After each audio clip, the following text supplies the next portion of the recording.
This video is an overview of the LightListManager program I wrote to help me understand and make use of the LightList files published by the U.S. Coast Guard on their website. These files are XML files that contain the pertinent data on all lights and nav aids managed or documented by the Coast Guard. The program displays the contents of these files on the form shown here. The program provides filters for the LightList contents to restrict the display to those nav aids of interest. It also can export the data for selected nav aids to a GPX or KML file.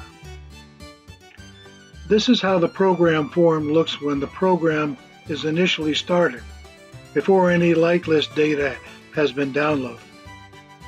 In the upper left corner of the form is the list of U.S. Coast Guard districts. The LightLists are organized by district. The contents of this list is color-coded. Initially, all district names are red, meaning either the LightLists have not been downloaded or the list is more than 7 days old. I will discuss the other colors later in this video. Before the program can do anything, 2 file folder names must be specified. The first is the user download folder. The program fills in this block with the standard Windows folder name. If you haven't changed this folder, you don't need to do anything. If you have changed it, use the Change button to specify the new folder. The other folder is that for the LightList files. Use the Browse button to select or create this folder.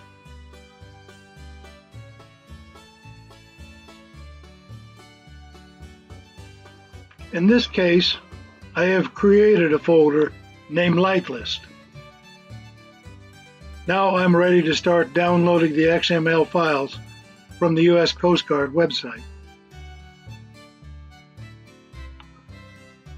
Again, all of the district names are red, meaning the associated files have not been downloaded or are out of date. In this case, no files have been downloaded. When I click on the District 14 entry, the program tells me the file has not been downloaded and asks if I want to download it now. I click yes, and the download process begins. The program does not control this download process, and the user must monitor the progress in whatever web browser is in use. Once the download is complete, I can click on the District 14 entry once more, and the downloaded file is loaded into memory and then displayed on the form. Note that the District 14 entry is now colored blue, meaning it has been loaded into memory and it is up to date.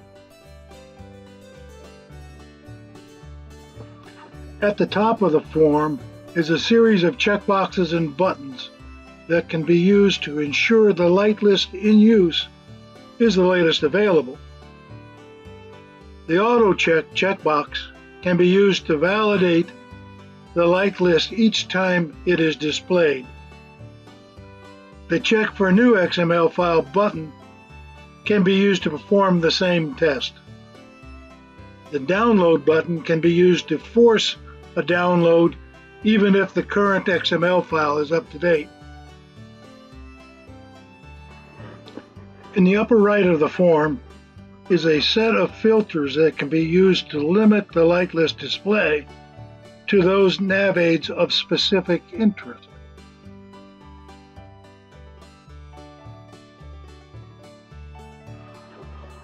The filters include coordinates that define a geographic rectangle such that only those nav aids that fall within that rectangle will be displayed. There are also checkboxes that will restrict the display to those nav aids of a specific type, or those with a radar beacon or an AIS transponder. The program also provides a text search to find any nav aids that have specific text in certain fields.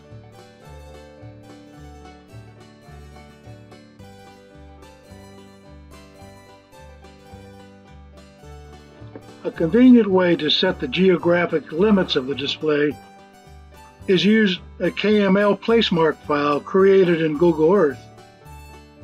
Click the KML filter button and then browse to select a previously created KML file, in this case, one for the island of Oahu. Applying that filter displays the nav aids in and around that island.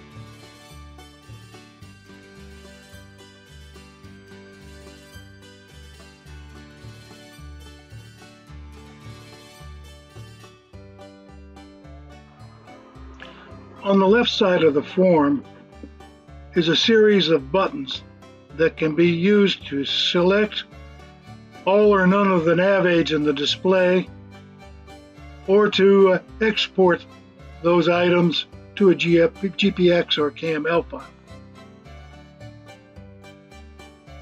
The nav aids can be selected individually by clicking on individual entries in the display or the Select All button. Once a selection has been made, the entries can be exported to a GPX file or a KML file. On the bottom left of the form is the Find Updates button. This is a special filter that will display only those LightList items that have changed since a previously downloaded LightList file. Since this video has covered the initial running of the program, there are no previously downloaded files, and the program tells us so. In order to demonstrate the Find Updates feature, I need to change the LightList folder to the one in which I maintain an active library of LightList files. Now the U.S. Coast Guard district list has changed color. All districts except number 11 are colored orange. That means the latest LightList files for those districts have been downloaded from the U.S. Coast Guard website, but none have been loaded into the program's tables in memory. District 11 is colored red, which means the most recent downloaded file for that district is out of date. Now I have displayed the District 14 LightList. And once more, click on the Find Updates button. The program provides a list of LightList files for District 14 that have been previously downloaded. The most recent of these files has been pre-selected, but any of the files can be used in this case. When I click OK, the program loads that previous file and compares each field and each record to those in the current file. In this case, there have been no changes to the District 14 LightList. So I'll try another district to see if there have been any changes there. District 7 has the greatest number of lights, so maybe a few of them have been changed. Loading the contents of this LightList into the program table and then displaying the contents takes a while. Through the magic of video editing, I have shortened the process.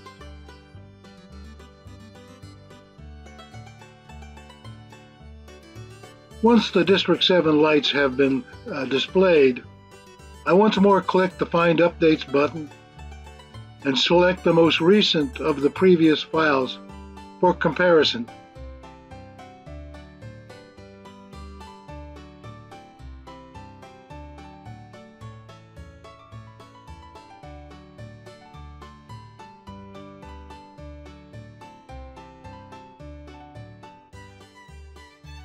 Only 2 entries have changed.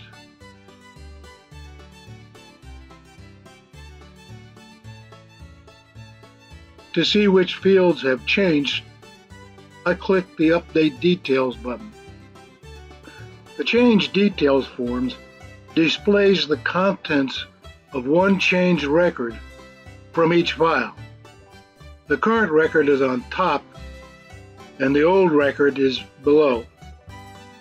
Any field in the record that has changed is highlighted in yellow. For Light 6872, the change is inconsequential, just a typo correction to the structure field. For Light number 22400, the change might be more consequential. The description of the structure has been removed from the current record. I don't know if this reflects a physical change to the record or just a correction to the previous entry. Having found the updated lights in District 7, I could export those 2 lights to a GPX file, then load them into a chart plotter to see if the corresponding changes have been made to my charts. However, these changes are not significant, so I just click the Clear Updated button to restore the full display of the District 7 lights. This has been an overview of the LightListManager program. There is another video available that covers in detail using Google Earth and KML files to create a geographic filter for the program. I'm still trying to figure out what enhancements to the program might make it more useful, but for now, this video has demonstrated most of its capabilities.